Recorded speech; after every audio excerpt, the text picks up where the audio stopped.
We got the top 10 freshmen going into their sophomore year, starting at number 10 with Liv McGill. 5'9" Florida State guard, very quick release, can get her shot off over anybody, takes the ball strong to the rim, almost like a running back hitting the hole. She plays with both hands, not only going to the rim, but passing the ball. She averaged 16, 5, and 2 steals. Where she needs to improve is with her turnovers. She averaged 4 turnovers a game, which led the whole NCAA.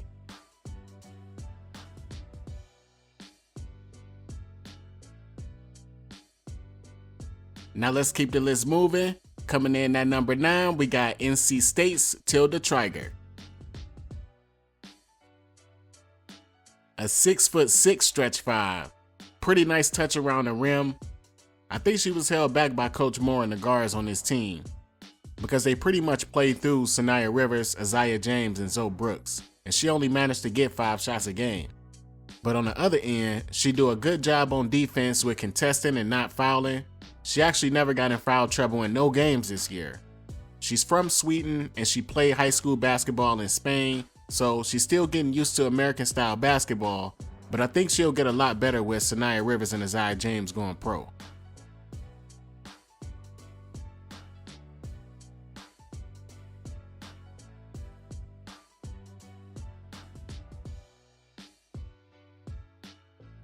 Coming in at number 8, we're going over to Louisville and talk about Tajianna Roberts.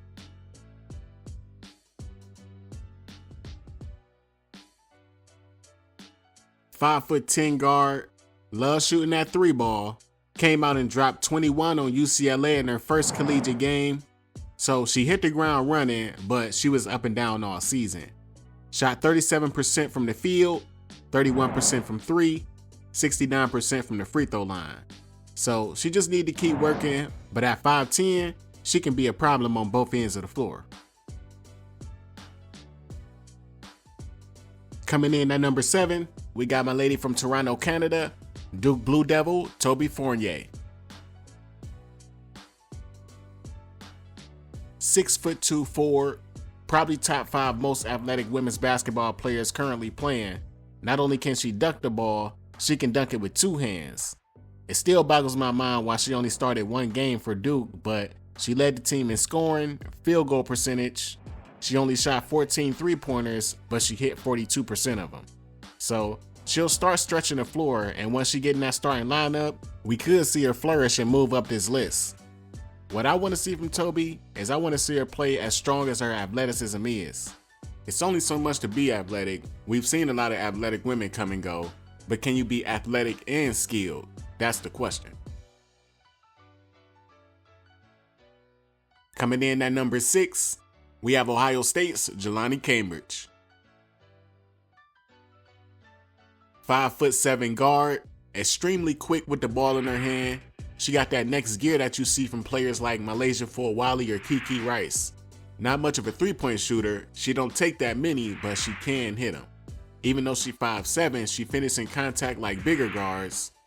And just like when I talked about Liv McGill, she also be having too many turnovers and not enough assists. And with Cody McMahon leaving Ohio State, she'll have more responsibility, and I think she's gonna put up some big numbers next year.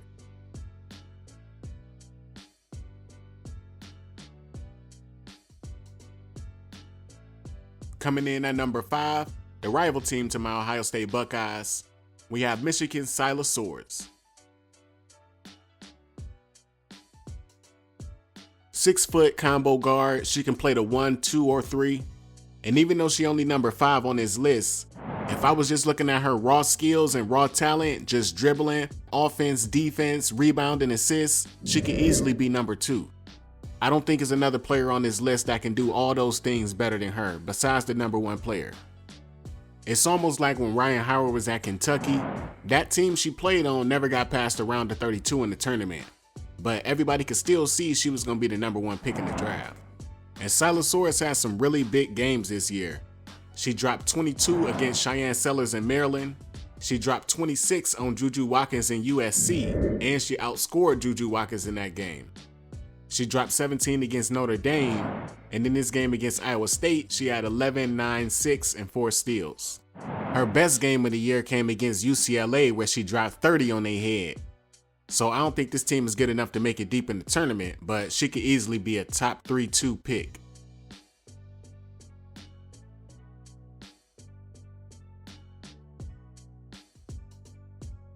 Coming in at number 4, we're going down to South Carolina. Let's talk about Joyce Edwards.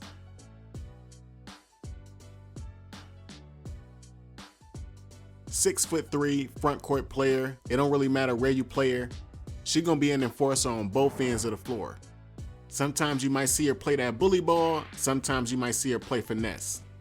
And if she ain't in the starting lineup next year, she need to definitely pull a Malaysia for a while and hit the portal. And a lot of people act like they don't get it because they probably never played basketball, but when you coming off the bench, you might come in the game when your team is down 10, you might come in when y'all just up 3 points, so you pretty much either gotta save the starters, keep the lead, get the lead, but your role is so different. When you a starter, you setting the tone, you making sure that your team gonna be up 10 points. When you the best player, that's the type of things you do. You get your team out ahead, then you take a break and let the bench players get some time. And a lot of y'all don't understand that, and I don't understand that from Don Staley. Why do you bring your best players off the bench? It makes no sense. When you have players that are this good, they need to be playing as much as possible. I wish I might bring Paige Beckers or Caitlin Clark off the bench because they freshmen. We can all see it. Joyce Edwards is really good, but she ain't nearly tapped halfway into none of her potential.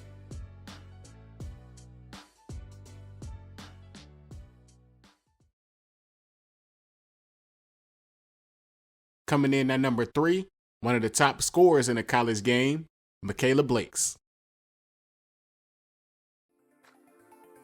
5'8" guard, the United States Basketball Writers Association Freshman of the Year, also an AP All-American, scored the 5th most points in the NCAA. Against SEC teams, she averaged 27 points on 47, 40, 90 shooting splits. She also had 2 50-point games. She dropped 55 on Auburn, and she made 23 free throws in that game. Her second 50-burger was a 53-point game on Florida. One thing you cannot deny is her ability to score the basketball, but she don't really bring much passing to the game. And the higher you go in skill level, the scoring always comes down. So while I believe it, I do think she's going to be a dominant scorer, but I just need to see it a little bit more, and I need to see it more against the better teams. And with dropping those 50-point games, all the games over 20 points, that put a lot of pressure on you. Then when that team went up against South Carolina, she only had 19 points and they got ran out the gym by almost 30 points. And then they played South Carolina a second time and she only had 20 in that game.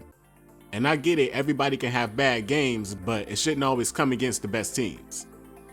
But even with all that said, I'm still going to be respectful to her game, and that's why she's at number 3.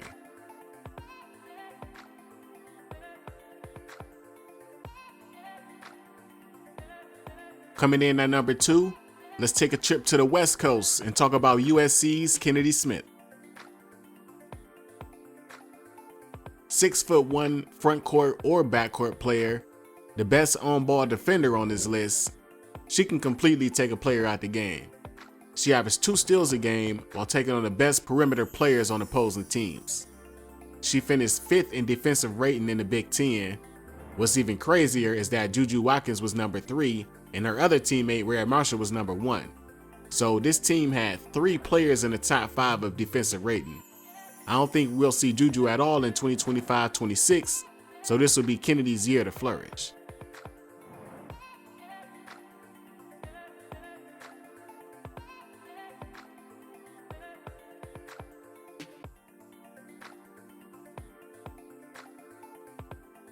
And the number 1 freshman headed into their sophomore year, to nobody's surprise, UConn's Sarah Strong.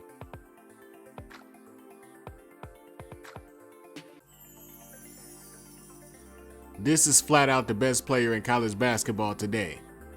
The only thing I don't like about some of these awards is that they cater to players who have a higher scoring average. All due respect to Mikayla Blakes, but the Freshman of the Year award should have went to Sarah Strong. When you really look deep into the numbers at what Sarah Strong did at the advanced stats, Sarah Strong led the whole NCAA, not the Big East, the whole NCAA in defensive win shares, defensive rating, PER, and plus minus. And those are the most advanced stats that translate to winning. And to do that kind of thing as a freshman is unbelievable. So I know the voters wasn't looking at that at all. And she proved it even more in the tournament. During those 6 games, she averaged 19 points on 64% shooting and 50% from the 3-point line, while also getting 9 steals and 12 blocks. She averaged 11 rebounds and she only had 8 turnovers in 6 games. And it ain't no doubt she is the #1 freshman headed into their sophomore year.